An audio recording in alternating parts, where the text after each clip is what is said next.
आपके साथ पूजा त्रिपाठी और अगले आधे घंटे हम मिड कैप इंडेक्स पर फोकस करेंगे। मिड कैप स्पेस में कहां पर एक्शन देखने को मिल रहा है और खबरों के दम पर एक्शन कहां है ये भी बताएंगे, और साथ ही साथ हमारे साथ एक्सपर्ट भी जुड़ेंगे जो कि आपको इन शेयरों में रणनीति भी बताएंगे, क्योंकि काफी ज्यादा एक्शन आज दिख रहा है मिड कैप इंडेक्स में भी। तो रणनीति क्या अपनानी चाहिए, कौन से स्टॉक्स हैं जहां बने रहे या निकल जाएं इस तेजी में, ये समझना आज काफी जरूरी होगा। देखिए, सबसे पहले मार्केट का ही चेक ले लेते हैं।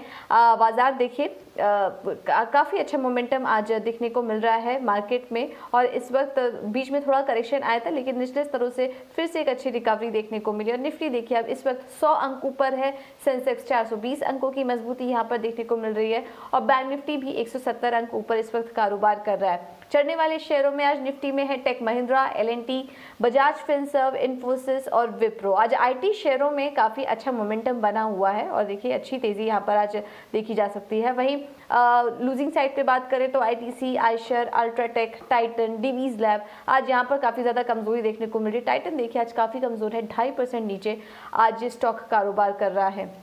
अब आगे बढ़ते हैं और एक्सपर्ट को भी शामिल कर लेते हैं। इस वक्त हमारे साथ रोहित सिंगरे जुड़ चुके हैं एलकेपी सिक्योरिटीज से। रोहित, बहुत बहुत शुक्रिया समय देने के लिए अपना। सबसे पहले तो मार्केट पर आपका व्यू जानना चाहेंगे। काफी शानदार तेजी आज देखने को मिल रही है और मिड कैप भी कहीं ना कहीं उनको सपोर्ट कर रहे हैं।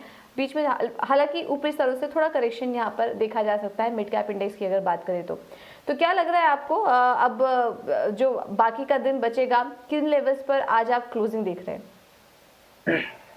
प्रश्न पूजा, देखिए स्ट्रक्चर काफी पॉजिटिव है निफ्टी बैंक का, बट देखिए कहीं ना कहीं यहाँ पर आप फ्रेश लॉन्ग्स इनिशिएट नहीं कर सकते, because risk reward ratio favour में देखने को मिल सकता है। यहाँ से हम लोग को थोड़ा बहुत प्रॉफिट बुकिंग भी देखने को मिल सकता है, बट ओवरऑल स्ट्रक्चर प्लस है। तो मुझे लग रहा है कि फ्रेश लॉन्ग्स ना करें, बट एग्जिस्टिंग लॉन्ग्स में बिल्कुल होल्ड करने की सलाह रहेगी पूजा। यहाँ पर अभी हम लोग को जो काम करना पड़ेगा और ट्रेलिंग स्टॉप लॉस के साथ में काम करना पड़ेगा। जो भी इमीडिएट सपोर्ट्स बन रहे हैं वहां पर हम लोग को ट्रेलिंग स्टॉप लॉस के साथ में एग्जिस्टिंग लॉन्ग्स में होल्ड करने की सलाह दे रहे हैं। तो अभी जो मैं निफ्टी की अगर बात करूं तो 18,550 एक इमीडिएट सपोर्ट है, फॉलोड बाय 18,500 जो कि काफी अच्छा सपोर्ट बन चुका है। तो मुझे लग रहा है कि 18,500 के ऊपर जब तक निफ्टी ट्रेड कर रहा है, यहाँ से एक बार 18,650 18,700 तक का भी मूव हम लोग एक्सटेंड होते हुए देख सकते हैं। तो एक फ्रेश बाइंग ना करते हुए एग्जिस्टिंग लॉन्ग्स के अंदर बिल्कुल होल्ड करने की सलाह रहेगी। 18,500 का आपका ट्रेलिंग स्टॉप लॉस रहेगा, पर्टिकुलरली निफ्टी के अंदर। और निफ्टी बैंक के अंदर भी मेरा सेम व्यू है पूजा। यहाँ पर भी आपको जो फ्रेश लॉन्ग्स थोड़े अवॉइड करके चलने चाहिए, और जब तक ये निफ्टी बैंक 39,700 के ऊपर ट्रेड कर रहा है, एक बार वापस हम लोग 40,000 ब्रेक होते हुए देख सकते हैं। तो यहाँ पर भी एग्जिस्टिंग लॉन्ग्स में होल्ड करने की सलाह रहेगी। फ्रेश लॉन्ग यहाँ पर थोड़े कन्विंसिंग नहीं लग रहे because of risk reward ratio.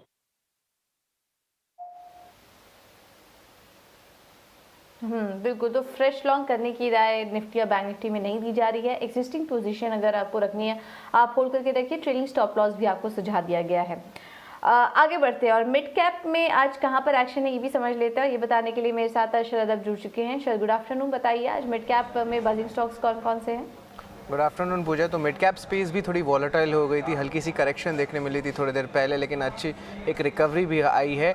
Overall देखें तो मोस्ट ऑफ द सेक्टर्स जो है रेंज बाउंड रहे हैं, लेकिन मैं कहूँगा कि रियल एस्टेट में मुनाफा वसूली देखने मिला, और आईटी पैक जो है लगातार एक अच्छा जो है स्ट्रॉन्ग मोमेंटम दिखा रहा है, और एल&टी इन्फोटेक के भी अच्छे नतीजे आए थे, उसका भी एक इम्पैक्ट देखने मिल रहा है। तो जो मेरे जो टॉप गेनर्स हैं मिड कैप में वो रहेंगे आपके टीटीके प्रेस्टीज, जो 27 अक्टूबर को जो उनके बोर्ड की बैठक है उनकी शेयर के विभाजन के विचार करेंगे, और स्टॉक अप है। इंडिया एनर्जी एक्सचेंज में भी तेज़ी देखने मिली, स्टॉक 16% अप है। 21 अक्टूबर को जो है बोनस देने का जो है बोर्ड विचार करेगी। तो ओवरऑल जो है बहुत सारे कॉर्पोरेट इवेंट्स पे जो है ये स्टॉक्स चमक रहे हैं। एलटीटीएस के आज नतीजे आएंगे, वो भी आपके टॉप गेनर्स में हैं, ऑलमोस्ट 10% अप है। और एम्फेसिस जो है वो भी आपका मिड कैप गेनर्स पे है। मिड कैप लूजर्स की बात करें तो ओवरऑल जो है टाटा पावर में मुनाफा वसूली देखने मिल रहा है। पीएनबी हाउसिंग फाइनेंस में लगातार दूसरे दिन लोअर सर्किट लगा है जब से उनका जो कार्लाइल का डील है कैपिटल रेजिंग का वो बंद हो गया है। मैक्रोटेक डेवलपर्स जो लोडा के नाम से जाता है उसमें भी जो है मुनाफा वसूली देखने मिली है। स्टॉक ऑलमोस्ट 5% डाउन है। दिलीप बिल्डकॉन जो रोड कंस्ट्रक्शन स्टॉक्स थे उनमें एक अच्छी रैली देखने मिल रही थी, अब उनमें जो है मुनाफा वसूली देखने को मिल रहा है। तो ये एक नया ट्रेंड हमने पकड़ा है। रियल्टी स्पेस में जाने के पहले आईटी की गेनर्स की बात कर लेते हैं। तो आईटी गेनर्स में हमारे एल&टी इन्फोटेक हैं, बहुत अच्छे नतीजे आए थे। ऑलमोस्ट डॉलर रेवेन्यू देखा जाए तो 8% ग्रो किया था ईयर ऑन ईयर बेसिस पे। और उसके अलावा जो है डॉलर रेवेन्यू के बावजूद जो मार्जिन्स में भी एक अच्छी सरप्राइज़ देखने मिली थी, और सारे एल&टी के जो आपके टेक रिलेटेड शेयर्स हैं वो भी आज चल पड़े हैं। और उसके अलावा कोफोर्ज और माइंडट्री में भी अच्छी तेज़ी देखने मिली है, और ये सारे स्टॉक्स भी 3 से लेके 5% तक भागे हैं। अब बात करते हैं आपके रियल्टी सेक्टर के लूजर्स की, तो वहाँ पे जो है मुनाफा वसूली देखने को मिल रहा है। India bulls real estate, DLF, Phoenix mills, Oberoi realty, इनमें भी जो है 2.5 से लेकर 3% तक एक डाउन टिक देखने मिल रहा है। कुछ अहम डील्स भी हुए हैं, लेकिन सबसे इम्पोर्टेंट बात है कि आईआरसीटीसी फोकस में रहेगा। आज जो है पहली बार कंपनी की जो मार्केट कैप है वो 1 लाख करोड़ से ज़्यादा जो है ऊपर चली गई है, तो ये एक बहुत पॉजिटिव मूवमेंट। और अभी भी आप देख रहे हैं स्टॉक में अच्छी मोमेंटम है, 7% अप है स्टॉक, और हैवी वॉल्यूम्स चल रही है बाइंग की। और उसके अलावा जो है टाटा पावर में भी लगभग 78 लाख शेयर जो है खरीदे गए हैं, उनके सौदा हुए हैं। उनके बायर्स और सेलर्स अभी पता नहीं है, पर उसके डिटेल्स हम ईटी नाउ स्वदेश में लेके आते रहेंगे। और इंडिया एनर्जी एक्सचेंज, उनमें भी ऑलमोस्ट 49 लाख शेयर्स का जो है ट्रेडिंग हुआ है। तो ये सारे शेयर्स जो थे आज बस कर रहे थे दिन के ट्रेड में मिड कैप स्पेस पे।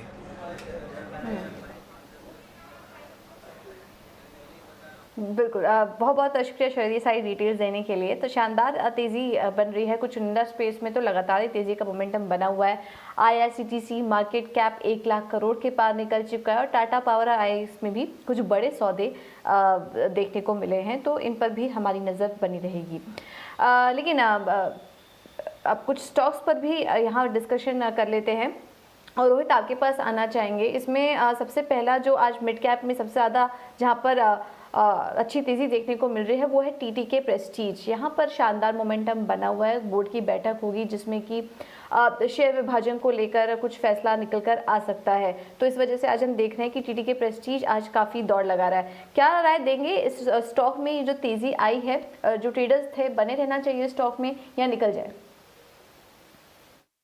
पूजा बिल्कुल बने रहना चाहिए। मुझे लग रहा है कि थोड़ा डीप अगर आता है 9,500 के करीब तो वहां पे आप एड ऑन भी करके चल सकते हैं। अगर किसी ने नहीं लिया है स्टॉक, तो जो लेवल रहेगा वो रहेगा 9,500 का, जहां पर आप फ्रेश एड ऑन करके चल सकते हैं। मुझे लग रहा है कि बिल्कुल स्ट्रक्चर काफी पॉजिटिव है। मैं बड़े चार्ट्स की बात कर रहा हूँ, वीकली चार्ट्स पर एक ब्रेकआउट देखने को मिला है, वॉल्यूम काफी एक्टिव है।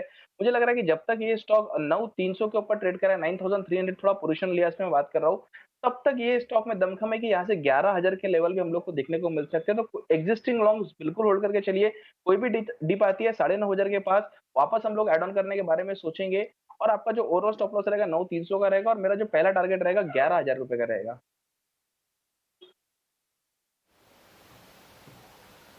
ठीक है, ओके।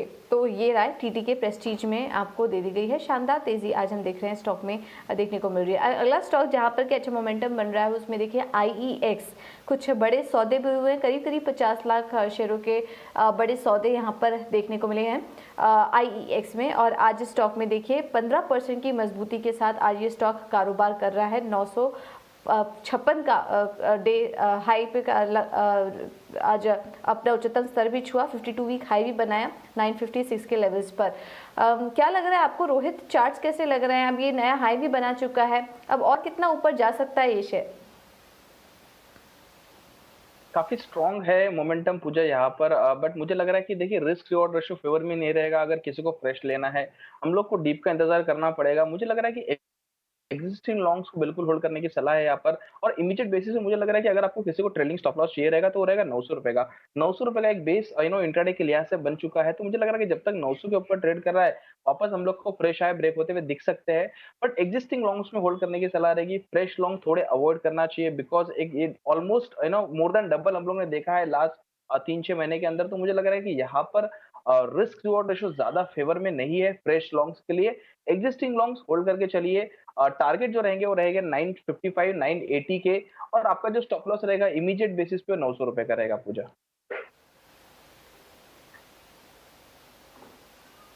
900 रुपये का स्टॉप लॉस लगाइए, और अच्छा मोमेंटम इस स्टॉक में देखने को मिल रहा है। आज रोहित हम देख रहे हैं कि जो आईटी स्टॉक्स हैं, स्पेशली जो मिड कैप स्पेस है, वहाँ पर अच्छा मोमेंटम देखने को मिल रहा है। नज़र डालें आज एल&टी इन्फोटेक है, एम्फेसिस है, यहाँ पर शानदार तेज़ी देखने को मिल रही है मिड कैप आईटी पैक में। तो इस स्पेस में कोई स्टॉक है जो आपको अच्छा लग रहा है और ट्रेडिंग की रणनीति सुझाएंगे?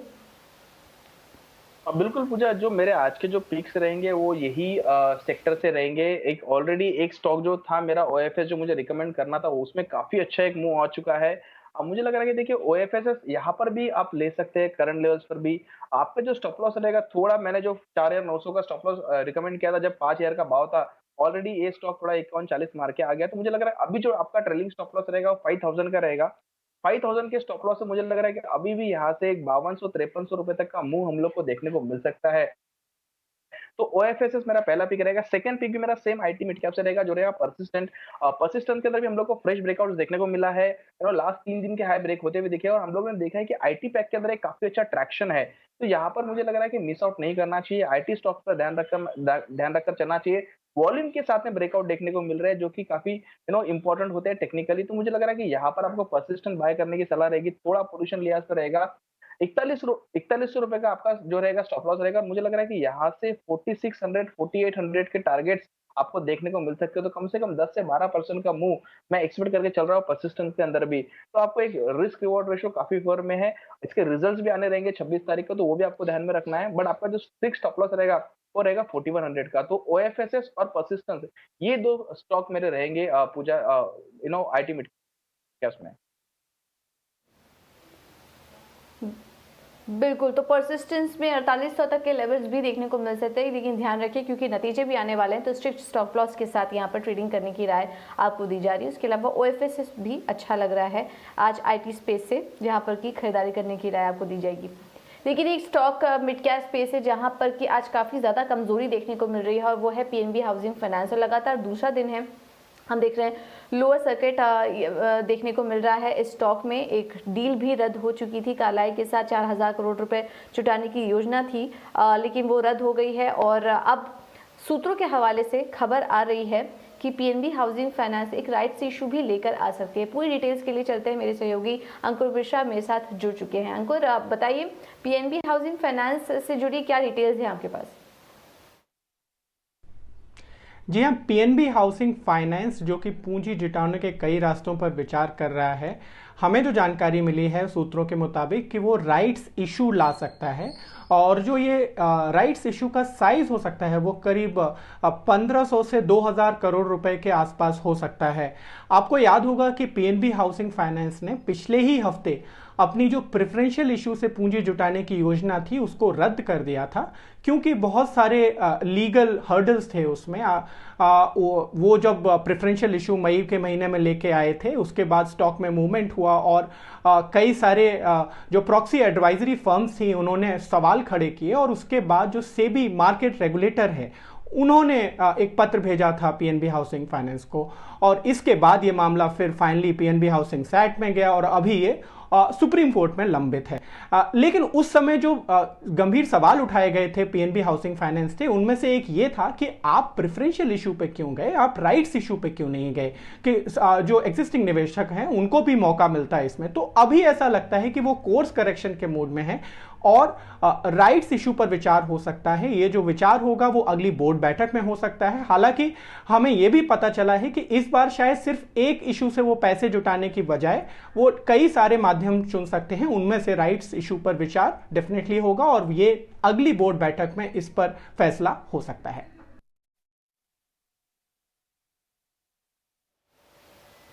ओके, तो ये थे पीएनबी हाउसिंग पर हमने आपको एक्सक्लूसिव जानकारी दी। एक डील तो रद्द हो चुकी है, लेकिन अब दूसरे एवेन्यूज के जरिए पूंजी जुटाने पर विचार कर रही है कंपनी, और राइट्स इशू लाने की योजना है जिसके जरिए 1500 से 2000 करोड़ रुपए जुटा सकती है। अगली बोर्ड बैठक में हमारी नजर रहेगी, हो सकता है इसमें कुछ फैसला निकल कर आए पीएनबी हाउसिंग फाइनेंस से जुड़ा हुआ। रोहित, पीएनबी हाउसिंग फाइनेंस पर राय दीजिए। लगातार वैसे तो ये मौका नहीं दे पा रहा है ट्रेडर्स को निकलने का, लगातार लोअर सर्किट लग रहा है, और कितना कमजोर हो सकता है ये share?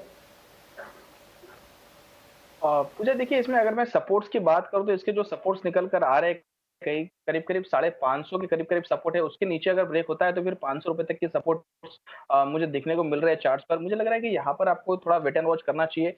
Fresh longs completely avoid कीजिए as of now, because structure weak है शॉर्ट टर्म चार्ट्स पे। मुझे लग रहा है कि आपको यहाँ पर डिप्स में भी इंतजार नहीं करना चाहिए, बिकॉज कोई भी अगर आपको निकलने का मौका मिलता है तो ज्यादा बेटर रहेगा, बिकॉज मुझे लग रहा है कि 500 तक का ये स्टॉक लुढ़क सकता है। तो यहाँ पर कोई भी बाइंग रिकमेंडेशन नहीं है, बट मुझे लग रहा है कि यहाँ पर अगर आप निकल पाए, जो कि लोअर सर्किट है तो थोड़ा डिफिकल्ट रहेगा, बट अगर निकल पाए तो ज्यादा बेटर रहेगा पूजा।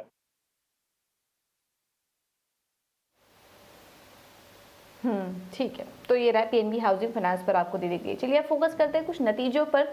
और एसीसी अपने नतीजे घोषित करने वाली है आज। ये कैलेंडर ईयर Q3 के नतीजे आज कंपनी घोषित करेगी, और क्या अनुमान है नतीजों से ये समझ लेते हैं। शरद हमारे साथ बने हुए हैं ये बताने के लिए। शरद बताइए एसीसी से क्या अनुमान है। ऑलरेडी हम लोग देख लिया अल्ट्राटेक सीमेंट में क्या अच्छी मूवमेंट प्राइस की देखने मिली थी, स्पेशली वॉल्यूम ग्रोथ की, और ओवरऑल सीमेंट कंपनी में मार्जिन्स की प्रेशर रहेंगी। अब आते हैं आंकड़े के ऊपर, तो रेवेन्यूज़ का एक्सपेक्टेशन है कि ऑलमोस्ट 8% का ग्रोथ देखने मिलेगा। 3,815 करोड़ का रेवेन्यू का अनुमान है।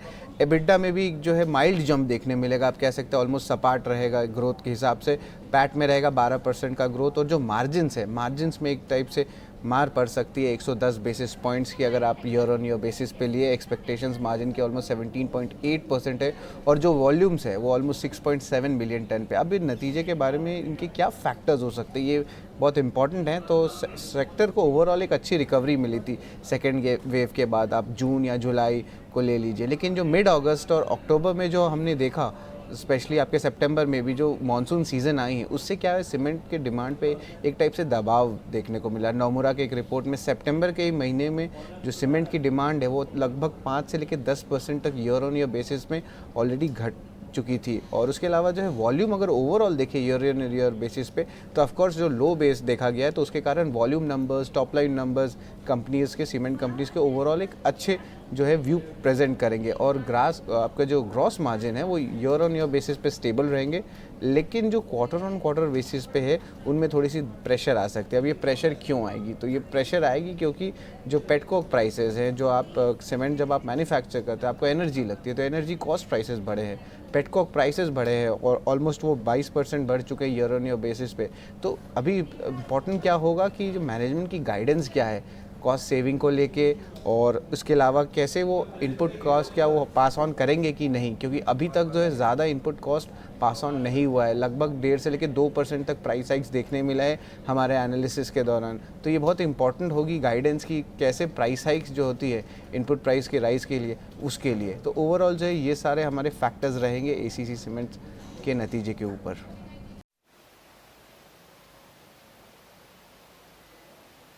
ओके, तो एसीसी के नतीजे आने वाले हैं। उसके पहले देखिए 1.25% की कमजोरी स्टॉक में देखने को मिल रही है।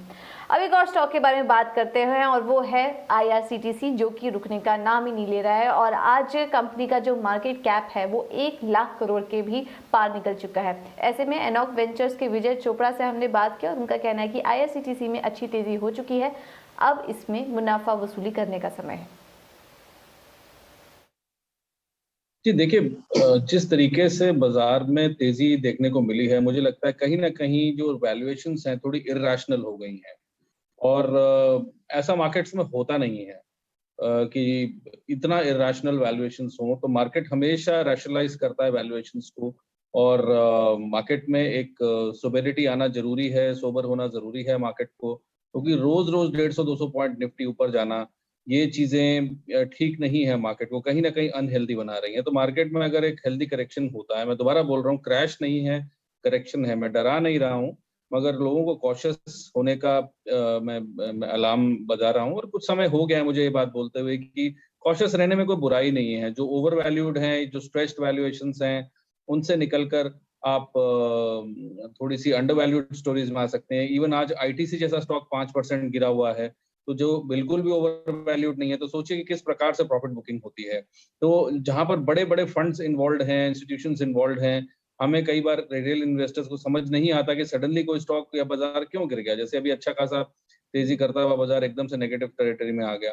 तो बेटर है कि कॉशियस रहें, क्योंकि जिस जगह पे मार्केट है वहां से 300-400 पॉइंट, 1000 पॉइंट निफ्टी का करेक्ट होना कोई भी बड़ी बात नहीं है, और इसमें कोई भी अचरज नहीं होगा। मगर स्टॉक्स में अच्छा करेक्शन देखने को मिलेगा। जब आईटीसी 5% गिर सकता है, तो आप इमेजिन करिए कि कोई भी मिड कैप में या स्मॉल कैप में तो 10-20% की करेक्शन कभी भी आ सकती है। तो जहां पे भी ओवर स्ट्रेस्ड वैल्यूएशन है वहां से बाहर निकले। अंडर वैल्यूड स्टोरीज में रहें और कुछ कैश जरूर रखें अपने पास ऐसे बाजारों में।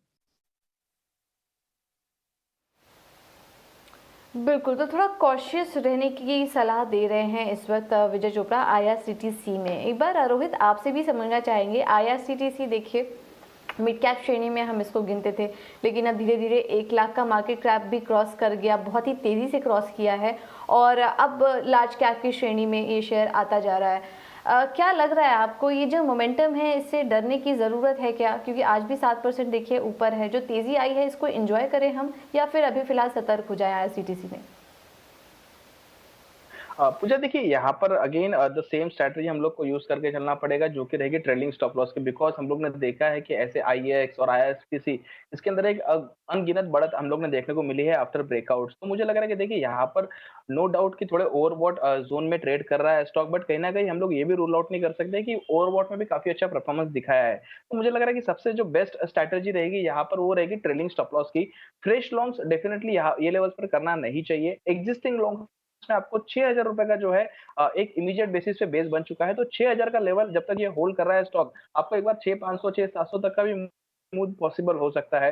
तो 6,000 रुपए का आप एक ट्रेलिंग स्टॉप लॉस लगाए। 6,000 का लेवल अगर नीचे की साइड में कट जाता है तो हम लोग प्रॉफिट बुक कर लेंगे, बट जब तक 6,000 के ऊपर ट्रेड कर रहा है, यहाँ से वापस 6,500 6,700 और 7,000 तक के भी लेवल हम लोग को देखने को मिल सकते हैं। तो होल्ड करने की सलाह रहेगी, फ्रेश लॉन्ग्स ना करें और एग्जिस्टिंग लॉन्ग्स के अंदर एक स्ट्रिक्ट ट्रेलिंग स्टॉप लॉस जो है 6,000 का आप मेंटेन करके चलिए। बिल्कुल, तो फ्रेश एंट्री करने की राय इन स्तरों पर अभी नहीं होगी और जिनके पास है भी सेफ स्ट्रैटेजी अपना के चले और ट्रेलिंग स्टॉप लॉस लगाते रहें। अभी आपको फिलहाल 6,000 का स्टॉप लॉस सुझाया जा रहा है, इस स्टॉप लॉस के साथ आप बने रह सकते हैं। ये राय रोहित की तरफ से। चलिए अब शो को यही समेटने का वक्त है। रोहित बहुत बहुत शुक्रिया आपका हमारे साथ जुड़ने के लिए, तमाम स्टॉक्स पर अपनी रणनीति सुझाने के लिए। तो फिलहाल मिड कैप निफ्टी में इतना ही, अगला शो होगा कॉर्पोरेट कनेक्शन। आप बने रहिए हमारे साथ। नमस्कार।